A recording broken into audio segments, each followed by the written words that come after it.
Honey trap. तर cyber फ्रॉडमध्ये दोन प्रकार महत्त्वाची स्ट्रीम म्हणू आपण त्याला. एक आहे फायनान्शियल फ्रॉड आणि एक आहे इमोशनल फ्रॉड. हॅकर जे असतात हनी ट्रॅपमधले तुम्हाला लुटणारे ते अत्यंत निर्ढावलेले गेंड्याची कातडी असलेले असतात. त्यांना भावना बिवना काही नसतात. तर तो मुलगा सुसाईड झालं, त्याची पोस्टमार्टम झालं, त्याला घरी आणलं गेलं आणि आता अंत्यविधीसाठी नेणार म्हणून ठेवलेला असताना डेड बॉडी त्याच्या शेजारी त्याचा फोन होता. तर तो वाजला, तो कोणीतरी उचलला आणि स्पीकर फोनला टाकला. तर तिकडून बोलणं ऐकू येत होतं, राहिलेले 2 लाख कधी देणारे हरामखोर. तर हे भामट्यांचा चेहराच नाही आहे. These are the faceless thieves. माणूस कितीही विद्वान असला, कितीही हुशार असला तरी तो कपड्याच्या आतमध्ये पुरुष असतो. आता ज्येष्ठ नागरिक 60+ जास्ती अडकत आहेत फ्रॉडमध्ये. काय होतं की तुम्हाला सोशल मीडियावरनं फ्रेंड रिक्वेस्ट येते आणि हनी ट्रॅपची सुरुवात होते. नमस्कार, आमच्या नॉलेज कट्ट्यावरती तुमच्या सगळ्यांचं पुन्हा एकदा खूप खूप स्वागत. सध्याचं युग हे डिजिटल युग आहे. त्यामुळे शाळेचा अभ्यास असो, शाळेची फी असो, विजेचं बिल असो की अगदी ऑनलाईन शॉपिंग असो, आपण सगळ्या गोष्टी या मोबाईलवरती एका क्लिकमध्ये करतो. पण तुम्हाला माहीत आहे का, ही एक क्लिक आपल्याला खूप मोठा धडा शिकवू शकते. कारण यातून होतोय सायबर फ्रॉड.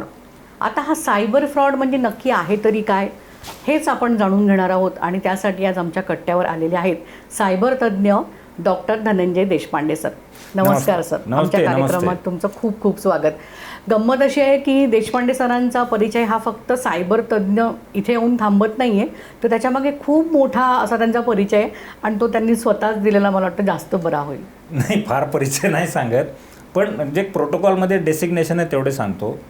मी global cyber crime helpline national अवॉर्डचा विनर आहे, digital hero of the year national award winner आहे आणि हेड ऑफ द डिपार्टमेंट आहे सायबर अवेअरनेस फाउंडेशन महाराष्ट्र राज्य.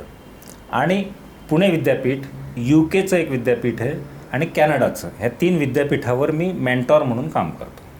Great sir. म्हणजे आणि अवेअरनेसचं, जनजागृतीचं काम व्याख्यानाच्या द्वारे महाराष्ट्रात गावोगावी जाऊन करतो. सर, आज आपण चर्चा करणार आहोत सायबर फ्रॉड म्हणजे नक्की आहे तरी काय, मोबाईलचा त्याच्याशी थेट कसा संबंध आहे. मुळात सायबर फ्रॉड हा शब्द सगळ्यांनाच माहिती आहे की मोबाईलमधनं होणारे जे फसवणूक आहे त्याला सायबर फ्रॉड म्हणतात.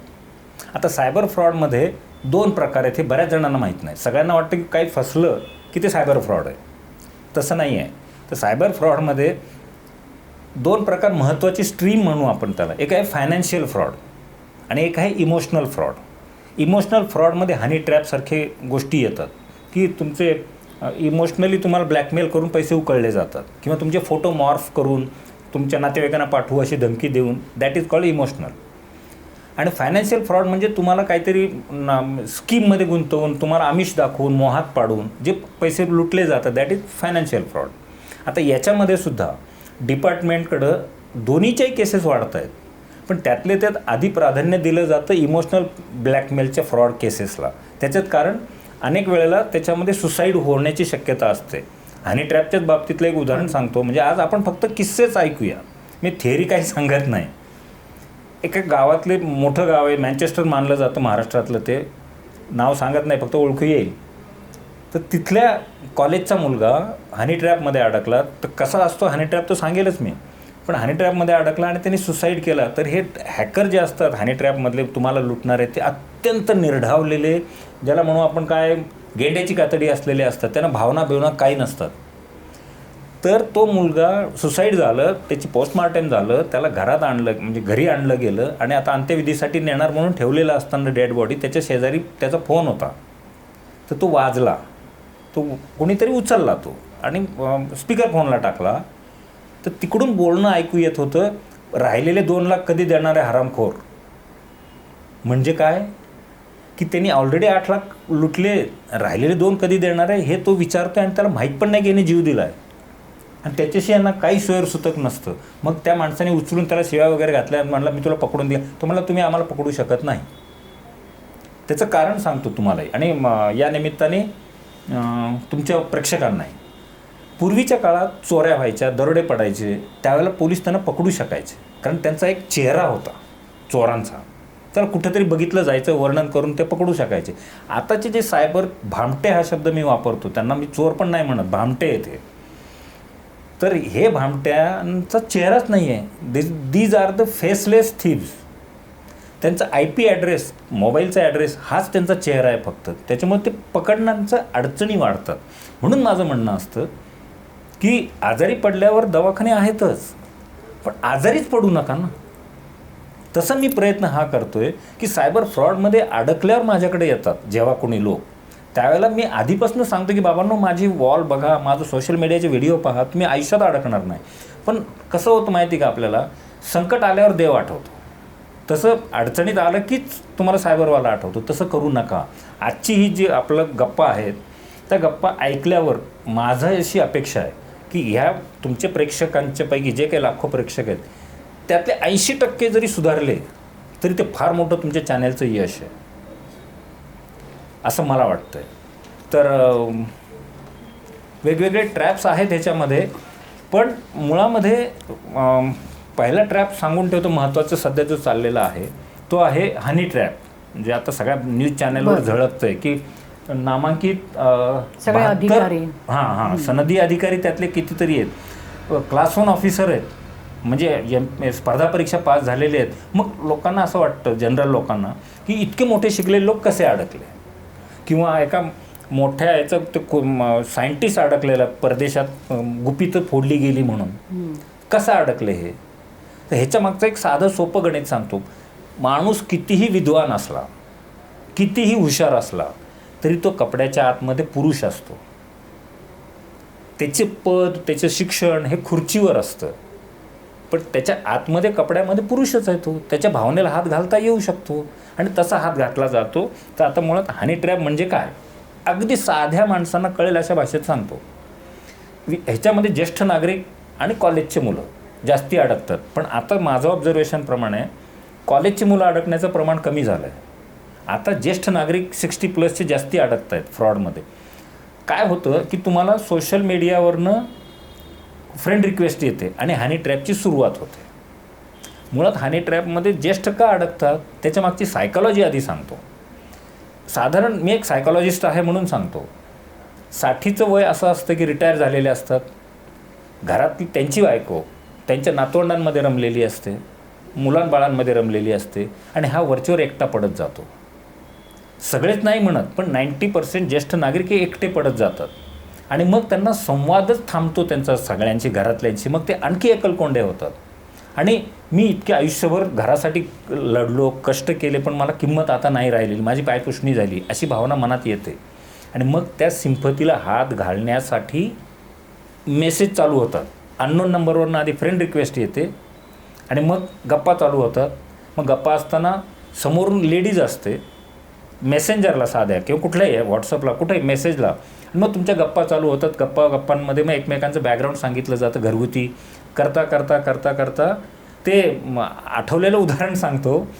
पूर्वीच्या काळी, आता कमी झालेत, लाकडी पिंजऱ्यात पोपट घेऊन ज्योतिषवाले रस्त्याच्या कडेला बसायचे आणि ते सांगायचे, बाई आली भविष्य बघायला, तर सांगायची 5च वाक्य फिक्स ठरलेली की बाई तू जेवढं कष्ट करते तेवढं त्याचं चीज नाही आहे, बाई तुला माहेर जेवढं सुख मिळालं तेवढं मग सासरी मिळत नाही आहे, बाई तुझा नवरा म्हणाल तशी तुला मदत करत नाही आहे, बाई तुझी सासू तुला चांगली मिळाली नाही, आता सून कशी मिळेल याची धास्ती आहे. अशा प्रकारची 5 वाक्य बोलली की ती बाई खुश होते. तिला वाटतं बरोबर भविष्य ओळखलं. सर एक मिनिट थांबवते. जसं तुम्ही आता खूप अगदी व्यवस्थित सांगतायत, अगदी मुद्देसूद म्हणजे अगदी तुम्ही ती काय म्हणतो त्याला आपण, तो अगदी व्यवस्थित तुम्ही अशी ती किनार पकडून जातात. तुम्ही आता उल्लेख केलात की इथे सिनियर सिटीजन म्हणजे ज्येष्ठ नागरिकांबद्दल, पण हे महिलांबरोबर पण असं होतं. समोरून एखाद्या म्हणजे फ्रेंडशिप रिक्वेस्ट येते एखाद्या पुरुषाकडून, तो देखील हाच पॅटर्न राबवतो. आणि महिला देखील मग हनी ट्रॅपमध्ये वगैरे सापडतात. प्रश्न थोडासा अधिकृतपणे मी सांगतो. माझ्याकडच्या निरीक्षणानुसार किंवा माझ्याकडे आलेल्या केसेसनुसार 98% केसेस जेंट्सचे आहेत, 2-1% फक्त लेडीजचे आहेत. कारण मुळामध्ये आपली संस्कृती तिथं फार छान काम करते. आपले संस्कार महिलांवर असे आहेत की परपुरुषाशी बोलू नये, जरी दुःखात कष्टात असला तरी. बघा माझ्याकडे काउन्सिलिंगला सुद्धा महिला येतात, तेव्हा पटकन ओपन अप होत नाहीत, कारण मी त्यांच्या दृष्टीने परका असतो, म्हणून त्या अडकत नाहीत हनी ट्रॅपमध्ये. जेंट्स मात्र अडकतात. कारण त्यांना ऐकणारच कोणी नसतं, रडण्यासाठी त्यांना खांदाच नसतो कोणाचा, त्यांना रडायचं असतं. रडणं म्हणजे व्यक्त व्हायचं. कोंडलेलं. हां, मग ते सोशलवर येतात, मग तिथं मैत्री वाढते. अशी एखादी महिला पर्पजली तुम्हाला मैत्री वाढवते, मग त्याच्यामध्ये गप्पा मारत मारत मारत त्या पोपटवाल्यात भविष्यवाल्यासारखंच ती बाई बोलायला लागते.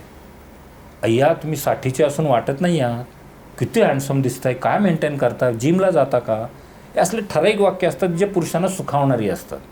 मग पुरुष सुखावला जातो आणि मग मनातल्या मनात तो कम्पेअर करायला लागतो की हे माझ्या बायकोला आत्तापर्यंत कळलेलं नाही आहे, पण हे परक्या बाईला कळलं. आणि मग तुलनेमध्ये तो ऑलरेडी घरात भांड्याला भांडे वाजलेलेच असतात, त्यामुळे तो तिथनं वैतागून इकडे हिरवळ बघायला जातो आणि ती त्याला मिळते शाब्दिक. मग बघता बघता मग त्याच्यावरनं कॉलिंगवर गाडी येते. कॉलिंग म्हणजे आपण साधा कॉल करूया का, गप्पा मारूया का, सेफ टाईम कधी असतो तुमचा, म्हणजे घरी कोणी नसेल तेव्हा. मग तो सांगतो की मुलं कामाला जातात, बायको नंतर 11 वाजता महिला मंडळात जाते किंवा काय देवळात जाते, 11 ते 1 साधारण मी फ्री आहे, किंवा जो काही XYZ टाईम तेव्हा मी फ्री आहे. मग त्यावेळेला साधा कॉल गप्पा मारणं चालू होतं. हाय हॅलो कसे आहात, मग छान वाटतं आहे, आज आवाज खचलेला दिसतोय, थकला आहात का, असं ते सगळं गमतीदार असतं.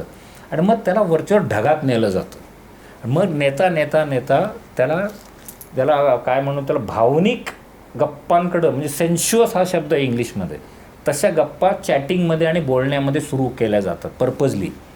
आणि इथं त्यातला पुरुष जागा होतो. आणि मग ती म्हणते, सांगणं गरजेचं आहे थोडंसं हा विषय कळण्यासाठी म्हणून, की प्रत्येक पुरुषाला असं वाटत असतं की मी 40-30 होतो तसंच 60मध्ये आहे असं लोकांनी म्हणावं. आणि ते ती म्हणते, थोडंसं पोट वाढलं आहे पण बाकी तुम्ही छान दिसताय, पण आता शर्टवरनं इतकी छान दिसताय. मग ती गाडी कशी येते, ती मग व्हिडिओ कॉल करूया का सेफ टाईममध्ये. मग ते व्हिडिओ कॉल केला जातो. मग अगदी साधा व्हिडिओ कॉल असतो तो सुरुवातीचे. अय्या छान दिसताय शर्ट्समध्ये, शर्टमध्ये एवढे चांगले दिसताय तर बनियनमध्ये कशा दिसाल. मग तोही उत्साहाने शर्ट काढतो, सलमान खान होतो तो. आणि मग असं करत करत करत ती म्हणते मला पण फार आज इकडं उकडतं, AC बंद आहे वगैरे, म्हणून ती पण काय ते स्कार्फ काय असेल तो काढून टाकते. म्हणजे जास्तीत जास्त शारीरिक जवळीक निर्माण करण्यासाठीचे वाक्य बोलली जातात आणि तसे ॲक्शन्स करून घेतल्या जातात. आणि हा एक व्हर्च्युअली, आणि हा साधारण 1.5 ते 2 महिन्याचा पिरियड चालू असतो. हा फ्रेंड रिक्वेस्ट आल्यापासून जाळ्यात सापडेपर्यंत. म्हणजे हा हनी ट्रॅपचा हा सुरुवातीचा पहिला टप्पा. नाही, हा टप्प्यावर आली गाडी. ह्या टप्प्यावर गाडी आल्यानंतर मग नंतर ती म्हणते की माझे मिस्टर, मला काय नाईट लाईफ माझं बंदच झालं आहे, 4-4 महिने दौऱ्यावर असतात, मला खूप कसतरी होतं आहे वगैरे वगैरे वगैरे. तर आपण निदान असं काहीतरी करूया का, किसिंग वगैरे व्हर्च्युअल. मग त्याला ओढलं जातं. मग ते फोनच्या कॅमेऱ्याच्या जवळ ओठ आणल्यासारखं तुम्हाला फील केलं जातं. मग तुम्ही पण वेड्यासारखं तुम्ही तुमच्या मोबाईलला तोंड चिकटवता आणि तो व्हर्च्युअल आनंद घ्यायला जाता. हे आता ऐकताना हसायला येत असेल, पण हे रिअलमध्ये घडलेल्या केसेस आहेत अशा. उद्दीपित केलं जातं त्यांना. आणि मग त्याच्यातनं मग नंतर तुम्हाला जसे तुम्ही ज्या अवस्थेत जन्माला आला होता त्या अवस्थेत नेलं जातं. आणि समोरची ती बाई पण म्हणते की मी पण त्या अवस्थेत येते, तुम्ही पण या, आपण छान मज्जा करू, गप्पा मारू. आणि मग अशा रीतीने तुम्हाला तसं त्या अवस्थेत नेलं जातं. आणि मग गप्पा मारता मारता थोडेसे सेन्शियस गप्पा आणखी वाढवल्या जातात आणि तुमच्याकडनं काही कृती करून घेतल्या जातात की ज्या अश्लील गटात असतात, की ज्या सामान्य लोकात तुम्ही करत नाही.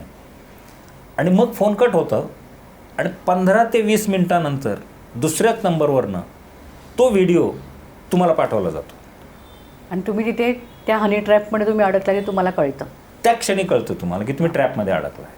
आणि ते पाठवणारा दुसराच नंबर असतो आणि तो म्हणतो की हा व्हिडिओ माझ्याकडे आला आहे, कुठून आला आहे माहीत नाही, माझ्याकडे आला आहे, हा तुम्हीच आहात, तर तुम्ही हे व्हिडिओ मी डिलीट करायला तयार आहे, पण त्यासाठी मला तुम्ही 1 लाख रुपये द्या. म्हणजे तेव्हापासून. आणि मग तिथं गंमत अशी होते की ते हॅकर जो आहे म्हणजे भामटा, त्यांनी ॲक्च्युली तिथं बाई ठेवलेलीच नसते. तिथं सुरुवातीला फक्त बाई असते खरोखरची, पण नंतर जे व्हिडिओ दाखवले म्हणजे ते जे कपडे तो प्रकार जो आहे त्यावेळेला फक्त तिकडनं व्हिडिओ रन होत असतो आणि तुम्हाला वाटतं की ती बाई तसं करतीये, तसं होत नसतं. आणि मग तुम्ही त्या भामट्याच्या हातात सापडलाय. तर भामटे लोक कधीही सोन्याचा अंड देणारी कोंबडी कापून खात नाहीत. वन टाईम ते कधीच लुटत नाहीत, खेळत राहतात तुमच्या. खेळवत राहतात. आणि मग तुम्ही 1 लाख रुपये दिल्यावर तुम्हाला वाटतं की चला बाबा 1 लाख दिले, आपली जान बाची तो लाखो पाय, आणि देऊन टाकता. कारण 60च्या वयामध्ये तेवढे पैसे असतात साधारण, देता. आणि तो पण तुम्हाला व्हिडिओ डिलीट केल्याचा स्क्रीनशॉटही पाठवतो. मग 2 दिवसानंतर दुसऱ्याच नंबरवरनं तोच व्हिडिओ तुम्हाला येतो आणि परत 1 लाख 2 लाखाला लुटलं जातं. आणि असं 2-3 महिन्यामध्ये 2-2 कोटी रुपयांना लुटलं गेल्याच्या घटना घडतात. याला म्हणतात हनी ट्रॅप. आजच्या आपल्या गप्पांमध्ये मी ट्रॅप तर सांगेलच, पण कुणीच सांगत नाही ते उपाय पण सांगेल. ट्रॅप सगळेच सांगतात, उपाय सांगितले गेले पाहिजेत. तर उपाय याच्यावरचा 2 उपाय आहेत. एक पहिला तातडीचा उपाय म्हणजे ज्येष्ठ नागरिकांनी कुठल्याही अनोळखी व्यक्तीचं फ्रेंड रिक्वेस्ट स्वीकारायची नाही. अनोळखी व्यक्तीकडनं आलेल्या मेसेजला एंटरटेन करायचं नाही. अननोन नंबर म्हणतो आपण त्याला, कसलाही असो, नाही अटेंड करायचा. हा पहिला सगळ्यात महत्त्वाचा सेफ मार्ग. आणि चुकून तुम्ही त्यात पडलाय असं गृहीत धरू, माणूस आहे शेवटी, विश्वामित्राला भावना अनावर झाली तर आपण माणसं आहोत. तर कमीत कमी त्यावेळेला एक आयडिया सांगून ठेवतो डेमो देऊन. व्हिडिओ कॉलच्या ट्रॅपमध्ये न सापडण्याचा सगळ्यात सुंदर पर्याय, म्हणजे प्रभावी, सुंदर म्हणण्यापेक्षा, की फोन येतो ना जेव्हा तुम्हाला, तर त्यावेळेला फोन असा टेबलवर ठेवलेला असतो, तुम्ही कुठंतरी असतो, तुमच्या हातात तर नसतो, टेबलवर असतो कुठंतरी. तर आल्यानंतर तुम्ही तो तसाच ठेवायचा छताकडे आणि फक्त व्हिडिओ ऑन करायचा, म्हणजे तो रिसीव्ह करायचा कॉल. त्यावेळेला समोरच्या व्यक्तीला काय दिसेल? Ceiling fan. सिलिंग फॅनला घेऊन ती ब्लॅकमेल काय करेल? पण मला दिसतंय ती कोण आहे, मी तिला दिसत नाही फ्रेममध्ये. मी कॉल कट करायचा, फोन ठेवून द्यायचा, संपला विषय. आयुष्यात कधीच अडकणार नाही. पण काय आहे म्हणजे कनेक्शन काय आहे? कनेक्शन म्हणजे व्हिडिओ कॉल असा धरला की त्या व्यक्तीला तुम्ही दिसत, मी असा जर धरला, बरोबर आहे. म्हणजे ज्यावेळी ती व्यक्ती तुम्हाला सांगेल की आता आपण व्हिडिओ कॉलवर बोलूया, त्यावेळी तुम्हाला थोडं सावध राहून तुम्हाला हे लक्षात घेता येईल आणि ते तिथं कट करायचं. म्हणजे तुम्ही त्या ट्रॅपमध्ये सापडणार नाही. सर, हनी ट्रॅपचं तर आहेच, पण डिजिटल अरेस्ट हा पण एक फार मोठा म्हणजे प्रकार या दरम्यान घडलेला आहे आणि अनेकांनी आत्महत्या केली आहे. डिजिटल अरेस्ट हा सायबर फ्रॉडचा कुठला प्रकार आहे? हा सध्या 2 महत्त्वाचे फ्रॉड चालू आहेत. त्यापैकी एक सांगितलं आपण हनी ट्रॅपचा, आता हा दुसरा डिजिटल अरेस्टचा. आता ह्याच्या मागचं मूळ कारण परत मानसिकतेमध्ये आहे. तरुण मुलं खूप याच्यात नाही असंही काही कुठलाही नाही, सगळे कॅटेगरी आहेत. म्हणजे अगदी 70 वर्षाची म्हातारी आजी पण घाबरलेली आहे. आपल्या पुण्यातल्या कोथरूडमधले निवृत्त झालेले गायक 2.5 कोटी रुपये गेले. काय करतात ह्याच्या मागची मानसिकता सांगतो की का घडतं आहे ते डिजिटल अरेस्ट. आपल्याला लहानपणापासून तुम्हाला हे आठवत असेल, अभ्यास कर नाही तर पोलीस पकडून नेतील, जेवण कर नाही तर पोलीस पकडून नेतील. ही जी लहानपणापासून पोलिसांबद्दल भीती घातलेली आहे ना, त्या भीतीचा फायदा न तयार झालेला फ्रॉड म्हणजे डिजिटल अरेस्ट आहे. सगळे लोक, सामान्य लोक पोलिसांना घाबरतात. ॲक्च्युली मी अनेक पोलिसांबरोबर काम केलेलं आहे. पोलिसांसारखा सुंदर मित्र नाही आहे. कारण प्रसंगी तोच तुम्हाला मदत करू शकतो. भले वेतन में कम है लेकिन उसकी वर्दी में दम है, हे नक्की आहे. पण त्याची भीतीपोटी काय होतं, मग तुम्हाला कुठनं तरी फोन येतो. डिजिटल अरेस्ट म्हणजे काय ते सांगतो. फोन येतो तुम्हाला की आम्ही अमुक विमानतळावरनं बोलतो आहे आणि तुमच्या मुलाच्या किंवा कुठल्याही पब्लिक प्लेसमधनं बोलतो आहे आणि तुमच्या मुलाच्या बॅगेमध्ये ड्रग सापडले आणि हा माफियाचा गुन्हा आहे, त्याच्याबद्दल तुमच्यावरती देशद्रोहाचा खटला भरला जाऊ शकतो आणि देशद्रोहाची शिक्षा तुम्हाला माहिती आहे, कमीत कमी 10 वर्ष. तर असं म्हणून तर तुम्हाला अटक करायला आमची गाडी निघालेली आहे तुमच्याकडे यायला, पोलिसांची, असं सांगितलं जातं आणि फोन कट केला जातो. आता आणि ही भाषा असते ती अस्सल पोलिसी भाषेच्या आवाजात बोललं जातं. आता सामान्य माणसाला पोलिसांशी बोलताना माहिती, अनेकांना ज्यांना कधी संबंध आला आहे ते काय आवाजात बोलतात, कारण ती गरज असते. बस रे बाळा असं म्हटलं तर ते होत नाही. त्यांची पोलिसांची ती गरज आहे कामाची. पण सामान्य माणूस घाबरतो त्या गोष्टीला आणि 15 मिनिटांनंतर दुसरा फोन येतो. त्यात पण व्हिडिओ कॉल करतात आणि नाही, पोलीस स्टेशनमध्ये बसल्यासारखं. पुढची स्टेज आहे, ती पुढची स्टेज आहे. पण टप्प्याने सांगतो म्हणजे कळेल. मग इन्स्पेक्टरचा फोन येतो की म्हणतो की मला हवालदारांनी सांगितलं तुमच्या मुलाच्या बद्दलच्या केसचं, मी 15-20 मिनिटं चौकशी केली तुमच्याबद्दल, तुम्ही जरा भल्या घरचे दिसताय, त्याच्यामुळे मी मुलाला सोडण्याचा प्रयत्न करतोय, पण तरी पण तुम्हाला त्याच्यासाठी अरेस्ट करावी लागेल, कारण तिची बॅग ही तुम्ही घेऊन दिली असं तो म्हणतोय. म्हणजे तुम्ही सहआरोपी आहात. गुन्ह्यामध्ये मदत केली आहे तुम्ही मटेरियल पुरवून, तर तुम्हाला पण सहआरोपी करण्यात येत आहे. आणि तुम्ही आमच्या साहेबांशी बोलून घ्या, कारण ह्याला किमान या देशद्रोहासाठी किमान 7 ते 8 लाख रुपये दंड आहे, कोर्टात भरावा लागेल तुम्हाला वगैरे वगैरे दडपशाहीची भाषा केली जाते. आणि मग त्यांना म्हणतात की मग कमिशनरच्या लेवलचा किंवा आणखी वरच्या लेवल DSPच्या लेवलचा अधिकाऱ्यांशी बोलून घ्या असं तो खालचा माणूस म्हणतो. आणि मग तो माणूस येतो आणि म्हणतो की व्हिडिओ कॉल ऑन करा. आणि मग व्हिडिओ कॉलवर त्याला घेतलं जातं आणि सांगतात की मी खालच्या सगळ्या लोकांकडनं माहिती घेतलेली आहे आणि तुम्ही खरंच चांगल्या घरचे आहात, चुकून मुलगा अडकलेला दिसतोय, आम्ही सोडून देतो त्याला, पण त्याची ती चौकशी पूर्ण होईपर्यंत तुम्हाला डिजिटली अरेस्ट करतो, कारण तुमचं सामाजिक इमेज खराब होऊ नये म्हणून. तुमच्या घरी गाडी येणार, पोलीस धरून येणार, तुमची बेइज्जती होणार, हे टाळायचं आहे. तर तुम्हाला डिजिटल अरेस्ट आम्ही करतो. डिजिटल अरेस्ट म्हणजे काय की तुम्ही हा फोन बंद करायचा नाही, व्हिडिओ, आणि आम्ही सांगतो ते सगळ्या प्रश्नांची उत्तरं देत राहायची. आम्ही इथनंच तुमची चौकशी करतो, जसं काही तुम्ही तुरुंगात आहात असं समजा स्वतःला. तुमच्या खोलीमध्ये दार बंद करून बसायचं आहे. तुमच्या घरातला कुठलाही मेंबर त्या कॅमेऱ्याच्या मागनं गेलेला दिसला तर त्याला पण आम्हाला आरोपी करावं लागेल, तुमचा साथीदार म्हणून.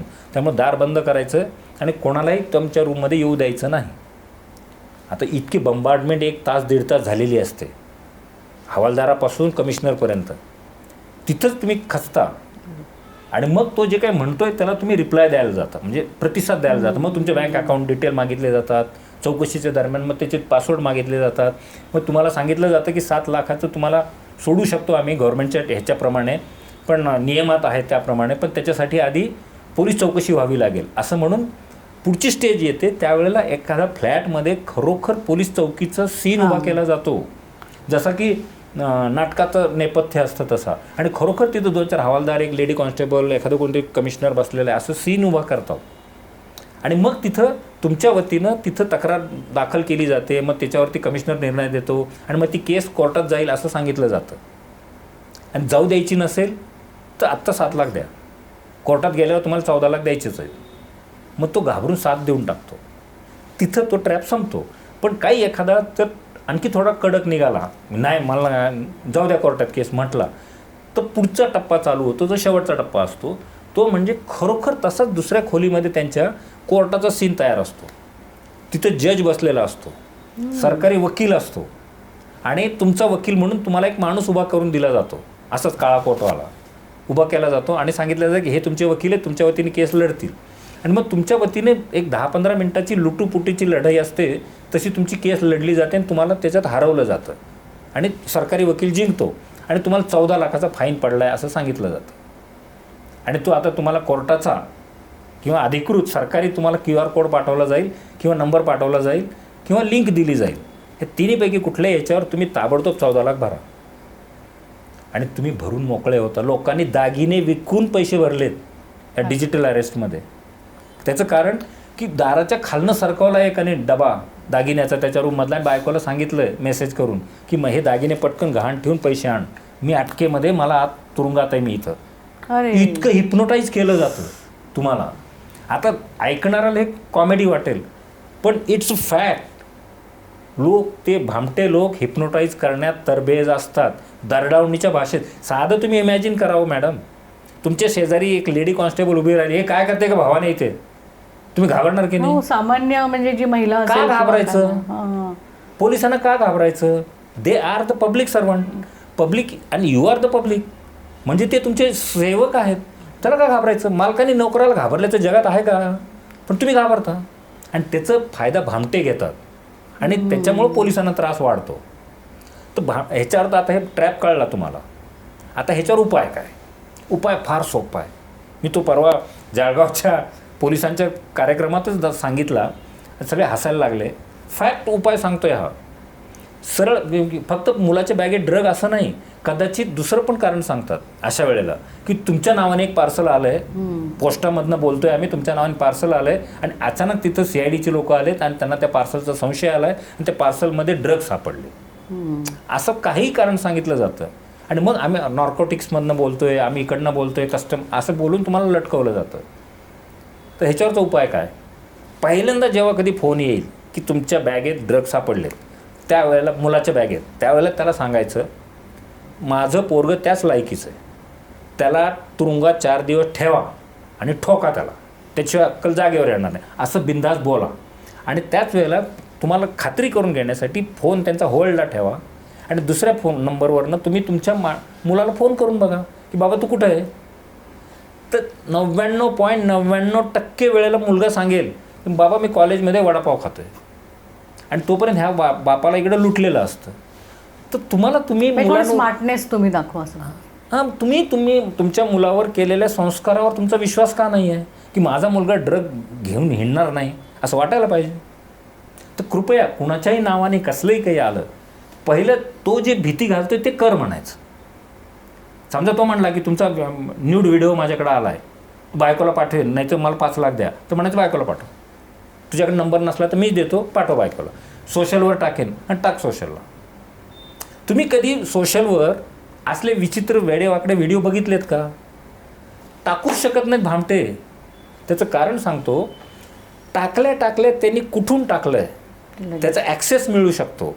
तिथं CCTV असतात, तिथनं ॲक्सेस घेता येतो, IP ॲड्रेस काढता येतो आणि त्यांचं लोकेशन ट्रेस करून त्यांना पकडता येतं. आणि हे त्यांनाही माहिती आहे, म्हणून कधीही ते सोशलवर टाकत नाहीत. फक्त सोशलवर टाकू अशी हूल देतात आणि आपण त्या हूल देण्याला घाबरतो. त्याला म्हणायचं बिनधास्त, तुला काय करायचं ते कर, तुला कुठं टाकायचं आहे, नातेवाईकांना पाठवायचं आहे, मी पाठवू का नंबर, दे पाठव. आणि आजकाल सगळ्या लोकांना सांगतो, अशा प्रकारचे कोणाचेही कसलेही फोटो व्हिडिओ आले तर दचकून जाऊ नका. तुमच्या मित्राचे नातेवाईकांचे दचकून जाऊ नका, उलट त्याला आधार द्या. म्हणा तुला कोणीतरी ट्रॅपमध्ये अडकवलेलं दिसतंय, अंदाज आहे आम्हाला, काळजी करू नको, आम्ही काही ते मनावर घेत नाही आहे. त्याला रिलॅक्स करा. तुम्ही जे म्हणालात सुरुवातीला की सुसाईड होतं आहे, तर त्याच्यामुळे होत आहेत सामाजिक इब्रत गेली म्हणून. तर समाजाने त्यावेळेला ट्रॅपमध्ये अडकलेल्याला पाठीशी राहण्याची गरज आहे. सर, आपण आता डिजिटल अरेस्ट बघितलं, हनी ट्रॅपबद्दल आपण बोलतोय, पण या ट्रॅपचे असे किती प्रकार आहेत? ट्रॅपचे असे भरपूर प्रकार आहेत, N नंबर ऑफ असं म्हणता येईल. कारण रोज एक ट्रॅप येतो आहे आणि रोज आम्ही पकडून तो उघडकीला आणतो आहे डिपार्टमेंट. पण आत्ता लेटेस्टचा म्हणजे अगदी ताजा ट्रॅप सांगतो.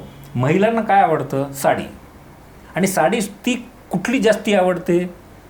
तर कुणीतरी गिफ्ट दिलेली विकत घेण्यापेक्षा. ही सायकॉलॉजी आहे. ह्या सायकॉलॉजीचा आधार घेऊन भामट्याने एक ट्रॅप रचलेला लेटेस्ट सांगतो तुमच्या माध्यमातून. तुम्हाला एक गिफ्ट येतं, मग पार्सल येतं कुरिअरसारखं, आणि त्याच्यातलं वरच्या बाजूला हाफ ट्रान्सपरंट असतं, आतमध्ये काय वस्तू दिसण्यासारखं, आणि त्याच्यामध्ये चांगल्या दर्जाची एक साडी असते विथ प्राईस टॅग 4,000, 4,500, 5,000 अशी. आणि तुम्हाला सांगितलं जातं की तुम्ही गेल्या महिन्यामध्ये मॉलमध्ये गेला होता ना, तर तुमचं लकी ड्रॉ लागला आहे, त्याचंही गिफ्ट आहे. किंवा तुम्ही सिनेमाला गेला होता ना, तर त्याचं लकी ड्रॉ काढला आहे, त्याचंही गिफ्ट आहे. किंवा तुमच्या एका मैत्रिणीने सांगितलं आहे, नाव नको सांगू, सरप्राईज गिफ्ट आहे असं म्हणून ते दिलेलं आहे. हे 3-4 कारणापैकी एक कारण सांगितलं जातं. एक घडलेली घटना सांगतोय मी तुम्हाला, किस्से आहेत हे. तर त्या महिलेने ती साडी घेतली. आता कुणाला नको आहे? 4,000ची साडी घर बसल्या मिळाली, तिने घेतली. मग त्या माणसाने सांगितलं की फक्त आम्हाला पोचल्याची ॲक्नॉलेजमेंट लागते तुम्हाला मिळाल्याची, तर तेवढं आम्हाला, तुम्हाला एक नंबर येईल ॲक्नॉलेजसाठीचा, तेवढा आम्हाला द्या. आणि तिला तो 4 आकडी नंबर आला, तिने तो त्याला दिला, त्यांनी तो घेतला. आणि मग तो सांगितलं की ठीक आहे, आता QR कोड आहे आमचा, तेवढा स्कॅन करा, म्हणजे आमच्या ऑफिसला डायरेक्ट पोचेल तो. आणि मग त्यांनी, आपण नेहमी QR कोड स्कॅन करण्याची सवय झाली, तिने तो स्कॅन केला आणि पाठवलं ओके म्हणून. तर तो म्हणाला काम झालं आहे, थँक्यू मॅडम. म्हटला पाणी मिळेल का जरा? पाणी पिलं, नशीब का मीठ खाल्लं नाही, पाणी पिलं आणि तो निघून गेला. आणि निघून तो पार्किंगमधनं गाडी काढून चौकातही गेला नसेल, ह्या बाईच्या बँकेचा मेसेज आला, तुमच्या खात्यातले 3.5 लाख रुपये गेलेत, म्हणजे डेबिटेड 3 and 5 लाख, 350. आता हे कसं झालं? तर तुम्हाला आवळा दिला साडीचा आणि कोहळा काढून घेतला मोहात पाडून. तर हे टाळा. कुणी पाठवलंय, काय पाठवलंय, खात्री करून घ्या. समजा मैत्रिणीने पाठवलंय तर तिला फोन करा. नाहीतर सरप्राईज असेल आणि उद्या त्याच्या खाली बॉम्ब आला तर? साडीच्या नादात बॉम्ब घरात घेणार का? जगात लक्षात ठेवा, आयुष्यात नेहमीसाठी जगात मोफत काहीही नसतं. जे म्हणतात एकावर एक फ्री, ते तसं काहीही नसतं. ते मार्केटिंग फंड आहे. त्याचीच सवय आपल्याला लागली मोफतची. आणि फुकट ते पौष्टिक अशी समाजधारणा आहे आपली, तर ती टाळली पाहिजे. तर तो एक ट्रॅप होता. दुसरा एक सगळ्यात भारी ट्रॅप आहे तो आहे शहरांमध्ये. आता बऱ्याच शहरांमध्ये पाईपलाईनमधनं गॅस येतो. वेगवेगळ्या शहरात वेगवेगळ्या कंपन्या आहेत, किंवा जनरल तालुका लेवलला सुद्धा सिलेंडरच्या कंपन्या आहेतच ना, सिलेंडर पुरवणाऱ्या. पाईपलाईन गॅस कॉमन आहे. तर तो त्याच्यात घडलेला ट्रॅप आहे हा. तोच गॅस सिलेंडर ज्यांच्याकडे त्यांच्याकडे पण हा घडू शकतो, म्हणून सांगतो हा ट्रॅप. तर होतं काय, कंपनीच्या युनिफॉर्ममध्ये अक्षरशः आणि डुप्लिकेट आयडेंटिटी कार्ड लावलेले 2 माणसं येतात आणि सांगतात की आम्ही कंपनीकडनं आलो आहे आणि रेग्युलर मेंटेनन्ससाठी आलेलो आहे चेकिंग करायला, आमचं रेग्युलर रुटीन चेकिंग आहे. आणि असं म्हणून त्यांच्या हातात एक पाण्याची प्लास्टिकची बाटली असते ज्याच्यात साबणाचं पाणी असतं. आणि ते सगळीकडे बघतात, फिरून फिरून बघतात साबणाचं पाणी का, लिकेज बघण्यासाठी. करेक्ट, म्हणजे बुडबुडा येतो टाकल्यावर. आता ही पद्धत ॲक्च्युअली तुम्ही जर हायवेला जात असाल तर त्यातल्या बरेच हायवेवरचे पंक्चरवाले या पद्धतीने तुम्हाला लुटतात. तेही सांगून ठेवतो जात जात. म्हणजे हवा कमी असली टायरला आपल्या की आपण जातो हवा भरायला पंपावर, शक्यतो पंप मिळाला तर ठीक आहे, नाही तर मग एखाद्या साऊथ इंडियन माणसाच्या तिथं जातो आणि तो सांगतो की साहेब टायर हवा कमी नाही, पंक्चर आहे, हे पण दाखवतो. असं म्हणून तो त्याच्याकडची साबणाची पाण्याची बाटली तुमच्या टायरवर 2-4 ठिकाणी मारतो. आता मी सायन्सचा विद्यार्थी, त्याच्यामागचं सायन्स सांगतो. सायन्स असं आहे की रिजिड सरफेसवर साबणासारखं लिक्विड पाणी जोरात मारलं गेलं प्रेशरने तर ते रिबाउंड होतं, आणि रिबाउंड होताना बबल्स येतात. त्याचा पंक्चरचा काही संबंध नसतो. तसंच हे गॅस पाईपलाईनच्या मीटर वगैरे जिथं कुठं असतो बसवलेला त्याच्यात तिथं ते पाणी मारतात आणि जोरात मारतात, त्यावेळेला ते रिटर्न येतं आणि बुडबुडे यायला लागतं. मग ते तुम्हाला दाखवले जातं की ह्या इथं लिकेज आहे, तर हे बदलावं लागेल. तुम्ही घाबरता लिकेज आहे म्हटल्यावर, मग ते सांगतात की आम्ही बदलतो, काळजी नका करू, आम्ही आणलेलं आहे आमच्याकडचा, तो बदलून देतो तुम्हाला. आणि मग फक्त एक गॅसचं लिकेजची तुम्हाला ॲलर्जी होऊ शकते, तुम्ही बाहेरच्या खोलीत बसा असं म्हटलं जातं. आणि मग मग तुम्ही बाहेर जाता आणि ते काय करतात, काही करत नाहीत. त्याच साबणाच्या पाण्याने त्यांच्याचकडचं एक स्क्रबर टाईप नॅपकिन असतं, त्याच्यावर टाकून तो तुमचा मीटर स्वच्छ घासून नव्यासारखा करतात. आणि खिशात त्यांचा जुना असतो कळलेला मळकटलेला, तो घेऊन बाहेर येतात, म्हणतात हे बा तुमचा जुना आम्ही बदलला आहे, तुमचा नवीन बसवला आहे. आणि त्याचे हे 2,500 रुपये झाले किंवा 2,000 रुपये झाले, जे काही अमाऊंट असते ती. आणि ह्या QR कोडवर तुम्ही पैसे भरवा. तुम्ही विचार करता, अरे QR कोड कसा काय, आम्ही कंपनीला देऊ ना. नाही, आम्हीच देणार कंपनीला, नाही कंपनीच्या नावाचा QR कोड आहे, आम्ही आमच्याकडे एजन्सी असं पण सांगतो. हां, आणि मग तुम्ही QR कोडवर पैसे देता 2,000ची, तर बाब जीवावरचा धोका टळला. कारण ते त्याच्या आधी तुम्हाला भीती खूप घालतात की इतका मोठा स्फोट झाला असता, बरं झाला मी 5 मिनिटं आधी आलो नसतो तर काय झालं असतं माहीत नाही वगैरे, असे भरपूर करतात आणि तुम्हाला हवा करतात. आणि मग तुम्ही 2,000 देता. आणि मग तुम्ही फार तर सजग असाल तर काय म्हणता, मला पावती पाहिजे याची. तर ते म्हणतात की आम्ही मेंटेनन्स डिपार्टमेंटचे, अकाउंट डिपार्टमेंटतर्फे तुम्हाला पावती येईल व्हॉट्सअपला. आणि तुम्ही ओके म्हणता जाता. नंतर कळतं की काही झालेलं नव्हतं, तो लुटलेलं गेलेलं आहे. आता तुम्ही 2,000 इतकी छोटी रक्कम आहे, तुम्ही पोलिसात गेला तर ते नाईलाजाने तक्रार दाखल करून घेतील, पण इथं 2-2 कोटीच्या केसेस पेंडिंग आहे. तुमची 2,000ची उद्बत्ती कधी पेटायची. त्यामुळे तुम्ही जात नाही, अनेक लोक तक्रार करायला आणि गप बसता अक्कल खाती जमा म्हणून. इमॅजिन करा, त्या भामट्या लोकांनी दिवसभरात फक्त 10 घरं व्हिजिट केली, 20,000 रुपये कमवले, म्हणजे महिन्याला 6 लाख रुपये. IT इंजिनियरला तेवढा पगार नाही आहे. असे आपण सहज उल्लू बनतोय. मुंबईमध्ये प्रचंड मोठ्या प्रमाणावर हा फ्रॉड चालू आहे. तर माझं मेट्रो सिटीमधल्या सगळ्या लोकांना सांगणं आहे, कंपनी असं कधीही पाठवत नाही. आणि जरी समजा खरोखर पाठवलं असेल तर तुम्ही आधी दुसऱ्या खोलीत जाऊन त्यांना बाहेर बसवा हॉलमध्ये, आणि आतल्या खोलीत जाऊन अधिकृत तुमच्याकडे कंपनीचा नंबर असतो की नाही कस्टमर केअरचा, त्याला फोन करून विचारा की तुम्ही माणसं पाठवली आहेत का. आपण आलेल्या माणसांवर विश्वास ठेवतो आणि ज्याच्याबरोबर लग्न करून आलो त्या नवऱ्यावर विश्वास ठेवत नाही. ही आपली खंत आहे. तर हा दुसरा एक गॅस पाईपलाईनचा आहे फ्रॉड आहे. हां, आणि सगळे फ्रॉड जिथून सुरू होतात. आणि तुमची डेटा कळतो कसा भामटे लोकांना, आणि तिथून मग जाळं कसं मिळलं जातं, तर तुम्ही अत्यंत बेफिकीरपणे तुमचं आधार कार्ड वापरता. ते झेरॉक्स फ्रॉडवर मी येतो सांगायला. आता होतं असं, 140 कोटीचा देश आहे बरोबर. समजा असं गरीब दूर 1 कोटी लोक, 100 कोटी लोकांकडे आधार कार्ड आहे. 100 कोटीपैकी सजग किती आहेत माहिती आहे? आधार कार्डबद्दल फक्त 100 कोटीपैकी 7 लाख लोक फक्त सजग आहेत. का सांगतो, तुमचं आधार कार्ड लीक जर झालं तर तुमच्या 10 आकडी डिजिटवरनं डिजिटल आता इतके सॉफ्टवेअर डेव्हलप झालेले आहेत हॅकर्सकडे, ॲप डेव्हलप झाले आहेत की तुमचं डिजी कार्ड ट्रान्सफर करता येतं आधार कार्ड. आणि माझं आधार कार्ड मिस झालं आहे, मला नवीन पाहिजे असं म्हणून तेच आधार कार्ड गव्हर्नमेंटच्या वेबसाईटवरून डाउनलोड करून तुमचा मिसयूज केला जातो. हे लक्षात आल्यावर गव्हर्नमेंटनी 1.5 वर्षापूर्वीच त्यांच्या आधार पोर्टलवर आणि सगळ्या ई सेवा केंद्रात ती सुविधा उपलब्ध केली आहे. त्याचं नाव आहे मास्क आधार कार्ड, MASK. मास्क आधार कार्ड मिळतं. गव्हर्नमेंटच्या पोर्टलवर गेला तर फ्री ऑफ कॉस्ट तुम्हाला 15 दिवसात घरपोच येतं. आणि ई सेवा केंद्रात गेला तर काय तो 10-20-25 रुपये घेऊन तुम्हाला काढून देतो तो.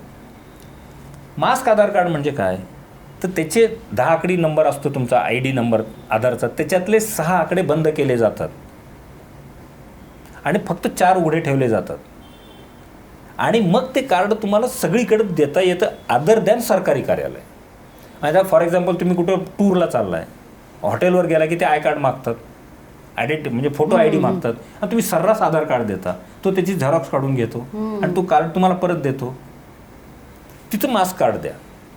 पण या मास्क कार्डसाठी वेगळं ॲप्लिकेशन करावं लागेल? काही नाही, तिथं फक्त नोंदणी करायची की माझा हा कार्ड आहे ओरिजिनल, मला मास्क आधार कार्ड हवं आहे, पोर्टलवर आहे. म्हणजे तुम्ही ते हे ठेवून ते पण मागू शकता? हो, सरकारी कार्यालय जिथं आहेत तिथं फक्त ओरिजिनल आधार कार्ड द्या, बाकीकडे द्यायची गरज नाही. आणि जर बाकीच्याने आग्रह धरलात मला ओरिजिनलच पाहिजे तर तिथूनच जवळच्या पोलीस चौकीला फोन लावायचा. समजा हॉटेलवाल्यांनी आग्रह धरला तर तिथून फोन लावायचा पोलिसांना आणि त्याचं लायसन्स जप्त करण्याची नियमात तरतूद आहे, त्याचा धंदा बंद होईल.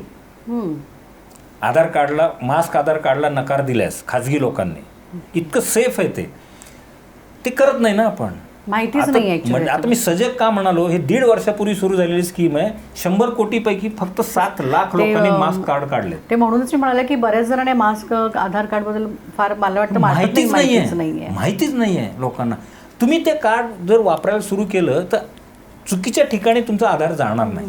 आणि नाही कारण त्याच्यावरनं तुमची माहिती मिळणार आहे, तुमचा डेटा मिळाला की त्याच्यावरून तुम्हाला फसवलं जाणार आहे. त्यामुळे आधारवर लक्ष ठेवा. आणि ते करत असताना मास्क आधार कार्ड त्याच्याही पुढचा सल्ला देतो. खाजगी ठिकाणी फोटो ID मागितल्यावर आधार कार्ड देऊ नका, ड्रायव्हिंग लायसन द्या, ते व्हॅलिड आहे.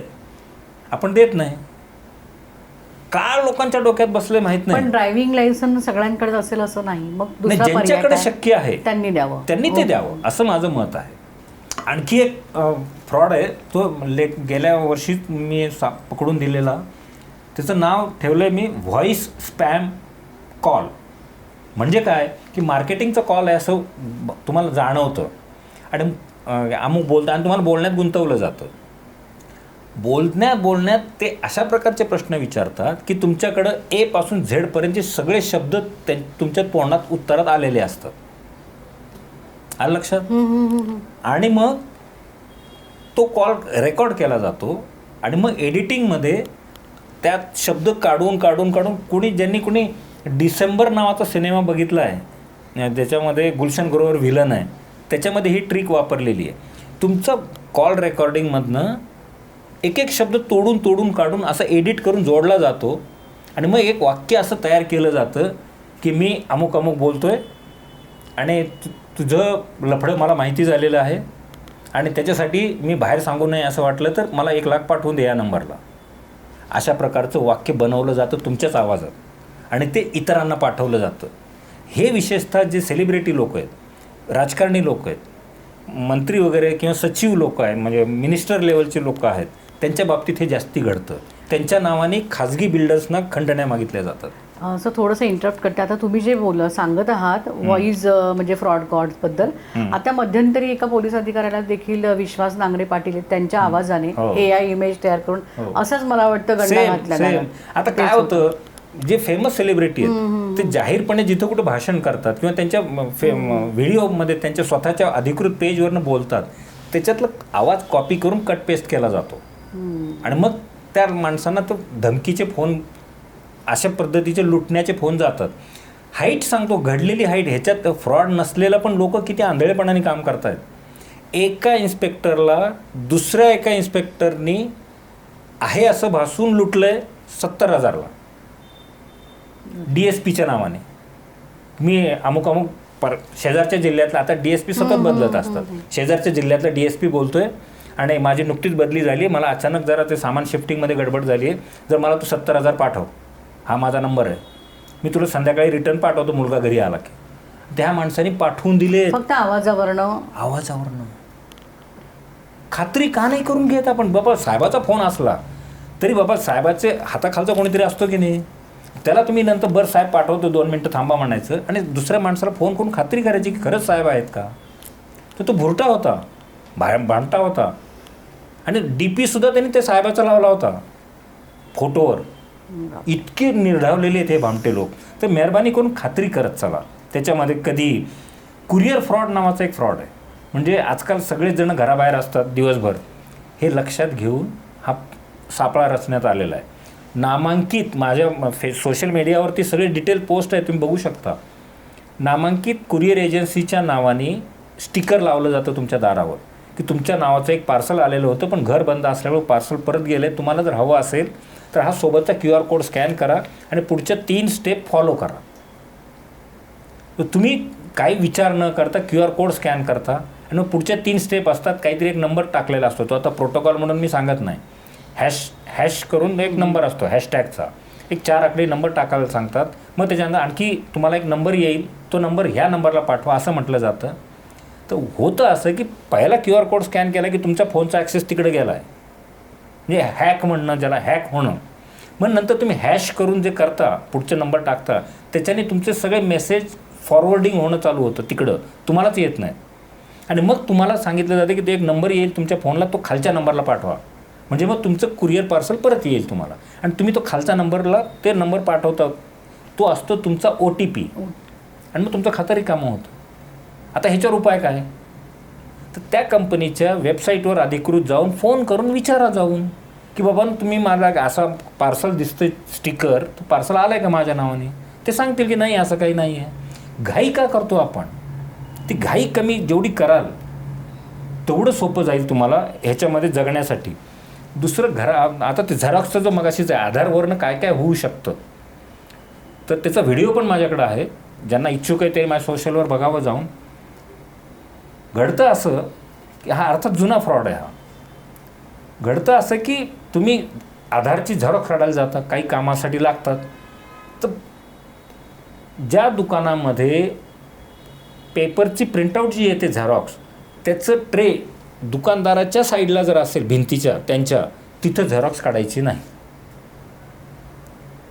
तुमच्या बाजूला ट्रे दिसला पाहिजे. त्याचं कारण सांगतो. एक माणूस असा पकडला गेला आणि त्याच्यातनं हा फ्रॉड उघडकीला आला, जो प्रचंड गाजला महाराष्ट्रात नंतर. अर्थात काही झेरॉक्सवाले चांगले आहेत, माझे मित्रच आहेत, पण काही दुष्ट पण घुसले त्याच्यात. तर करतात काय की तुम्ही एक कॉपी सांगितली असेल, ती 2 कॉपी काढतात आणि एक तुम्हाला देतात, एक तिकडच्या तिकडून खालनं बॉक्समध्ये खाली सरकून टाकून देतात, कोपऱ्यात खाली बॉक्स ठेवलेला असतो. आणि जरी समजा तुमचं लक्ष गेलं आणि तुम्ही विचारलं जरी की ते काय आहे, तर तो काय म्हणतो की खराब आली होती कॉपी म्हणून ती टाकून दिली, तुम्हाला चांगली दिली आहे. तुम्ही विश्वास बसतो, निघून येता तुम्ही. आणि संध्याकाळी एक माणूस येतो, भामटा हॅकर, आणि त्या झेरॉक्स घेऊन जातो आणि ज्याची कॉस्ट ₹4 ते ₹40 आजचा रेट चाललेला आहे एका कॉपीचा. जे पण एक नवीन रॅकेट आहे. म्हणजे तुम्हाला जी झेरॉक्स ₹1 मिळाली, त्याचे पैसे त्यांनी घेतले, त्याची दुसरी कॉपी त्यांनी ₹40 विकण्याची त्याची तयारी. आधार कार्ड कोणाचं आहे त्याच्यावर डिपेंड आहे. आणि असं करून थप्पीच्या थप्पी विकली जाते दिवसभरातली. हे पण एक रॅकेटच आहे, म्हणजे अख्खं रॅकेट आहे हे, सगळे एकमेकांना मिली बघत असलेलं रॅकेट आहे. तर म्हणून झेरॉक्स काढताना आता तर इतकं ॲडव्हान्स झालं आहे, म्हणून मी म्हटलं की हा थोडा जुना फ्रॉड आहे. आता झेरॉक्सची मशीनच एवढे ॲडव्हान्स आहेत की तुमच्यासमोर खरोखरच एकच कॉपी दिली जरी त्यांनी, तरी आता मेमरी कार्ड आलेत झेरॉक्समध्ये, आणि मेमरीमध्ये त्यांनी जर बटन दाबलं मेमरीचं, तर तुमची ती कॉपीची इमेज मेमरीत राहते दिवसभर, तुम्ही गेल्यानंतर त्याची कॉपी काढली जाते. तर म्हणून मग आता ह्याच्यावर उपाय काय? अशा ॲडव्हान्स मशीनच्या, तो माणूस विश्वासाचा हवा, दुकानदार, तिथंच काढायची. आहे वाटेत मिळालं झेरॉक्सचं दुकान म्हणून काढली झेरॉक्स, असं करू नका. तीच गोष्ट ATMमधनं पैसे काढण्याची. ज्येष्ठ नागरिक विशेषतः गडबडतात कुठे, घराजवळच आहे, म्हणून जवळच्या ATM केंद्रात जाऊन पैसे काढतात. शक्यतो टाळा. बँकेच्या प्रिमायसेसमध्ये जे ATM आहे तिथं पैसे काढायला जा. त्याचं कारण सांगतो. तिथले बँक कर्मचारी तुम्हाला मदत करतात पैसे काढण्यासाठी. तुम्ही जर म्हटलात मला येत नाही आहे तर ते मदत करतात. त्यामुळे काही पैशाची गडबड झाली, कार्ड अडकलं काही, तर ते जबाबदार राहतात. तुम्ही स्वतंत्र नुसत्याच ATMमध्ये गेला तर कोण जबाबदार आहे? एवढी काळजी घेण्याची गरज आहे. दुसरं आणखी एक म्हणजे आपल्या घरामध्ये सगळीकडंच सामाजिक बांधिलकीचे सगळ्यांना फार प्रेम असतं. मी समाजासाठी करतो, मदतीला धावून जातो. सायबरमध्ये याचा पण फायदा घेतला जातो आहे. होता असा हा फ्रॉड. सार्वजनिक ठिकाणी जिथं गर्दी असते अशा ठिकाणी एक मुलगी, विशेषतः कॉलेजवयीन मुलगी धावत येते, किंवा मुलगा, शक्यतो मुलगीच, कारण मुलगी आले की जेंट्स लोक एंटरटेन करतात, स्त्री दाक्षिण्य म्हणून.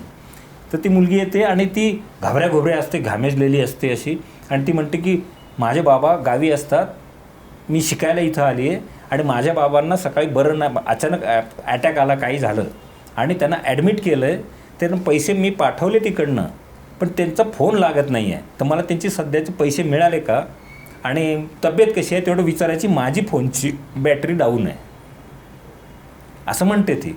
तुम्हालाही तुमच्या अंगात समाजसेवक जागा होतो आणि तुम्ही फोन देता तिला. ती फोन करते, कानाला लावते अभिनय व्यवस्थित, आणि 1 मिनिटानंतर म्हणते नाही लागत आहे, बहुतेक त्यांचाही डेड फोन आहे, बहुतेक मी बघते काहीतरी करते, आणि ते निघून जाते. आणि 1 तासाभरानंतर तुमच्या फोनमध्ये मेसेज यायला लागतो बँकेचा की तुमच्या खात्यातनं पैसे चाललेत, डेबिट होत आहेत, पण 40,000 गेले, 10,000 गेले, 5,000. तुम्हाला कळतच नाही हे काय होतं आहे. आता हे कसं होतं, तर जेव्हा ते फोन ती मुलगी घेते तेव्हा त्याच्यामध्ये एक प्रकारचा ठराविक नंबर टाकला जातो हॅशटॅग करून. तो टाकल्यानंतर तुमच्या फोनचं सगळं फॉरवर्डिंग ॲक्टिवेट होतं आणि ते तिकडं जायला लागतं. म्हणजे पूर्ण डाटा जातो, सगळं ॲक्सेसच तिकडं जातो. आणि मग त्याच्यातनं तुम्हाला लुटलं जातं. आता ह्याच्यामध्ये मी सुरुवातीला म्हटलं तसं फायनान्शियल फ्रॉड आणि इमोशनल फ्रॉड. आता तुमचा फोनचा ॲक्सेसमध्ये जर तुमचे काही फोटो असतील गॅलरीमध्ये, तर ते फोटो घेऊन मॉर्फिंग करून ब्लॅकमेल करू शकतात, किंवा तुमच्या बँक खात्याचा ॲक्सेस घेऊन तुम्हाला लुटू शकतात. तर मग आता ह्या अशा फ्रॉडमध्ये सुरक्षित कसं ठेवायचं स्वतःला? उपाय फार सोपा आहे. कुणी असं आलं सांगायला तर त्याला म्हणायचं की नंबर सांग, मी फोन लावतो. एवढं तर करू शकता, सिम्पल. हे स्मार्ट राहण्याच्या टिप्स आहेत. हां, आपल्याकडं शिक्षित झालेत, सुशिक्षित नाही झाले. आणि आता फ्रॉडमध्ये अडकलेल्यांना मी एक नाव ठेवलं आहे, सुशिक्षित अडाणी. हां, म्हणजे त्यांनी फोन दिला कशाला त्यांच्या हातात? तुम्ही मदतीच्या हेतूने तो आपण देतो, पण आता तसं राहिलेलं नाही द्यायचा. मी तर सांगतो सगळ्यांना की तुम्ही बायकोला सुद्धा सांगा. आणि नवीन प्रायव्हसी ॲक्ट झाला मॅडम, नवीन झाला म्हणजे तो ॲक्च्युली बऱ्याच जुना आहे, एका खटल्यामध्ये दाखल झाला, तोही सांगून ठेवतो सगळ्यांना. कुणीही कोणाचाही मोबाईल त्याच्या परवानगीशिवाय घेऊ शकत नाही, उघडू शकत नाही, उघडून बघू शकत नाही. आणि हे सगळं जर केलं असेल आणि हे समोरच्या व्यक्तीने त्याच्याबद्दल तक्रार दाखल केली तर त्याला नॉन बेलेबल वॉरंट निघतं आणि 48 तास तुरुंगात जायला लागतं. बाकी कोर्टात नंतर करत बसा. आता तुम्ही म्हणाल मग हे परकेचं असलं तर, नवऱ्याने सुद्धा बायकोचा फोन घेतला तरी, किंवा व्हाईस वर्सा, कुणीही कुणाचा फोन, हा प्रायव्हसी ॲक्ट झालेला आहे. म्हणून कधीही कोणाचाही फोन घेऊही नका आणि कोणाला देऊ पण नका. समजा तुम्हाला बायकोचा फोन घ्यायचा आहे, काही काम आहे अर्जंटली, तर तिला सांगा कशासाठी घेतोय. किंवा समजा बाबा रेल्वेचं तिकीट बुक केलं आहे, कन्फर्म झालं की नाही बघायचं आहे, तर तिला बघू द्या ना. तुम्ही कशाला हात घालायला जाता? ती बघून सांगेल.